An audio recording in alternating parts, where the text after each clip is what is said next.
โดนจับโยนออกมาเนี่ยมานี่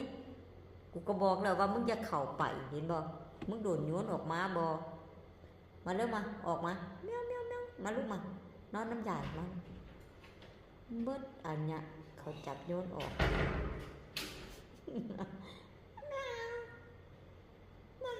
เป็นไดมึงจ้องแต่สิเข้าห้องแอร์มึงปล่อยกูนอนหอนอยู่ข้างนอกมานอนน้ำกันนี่มาไปนอนกับตาคมไปแย่งเตียงตาคมไป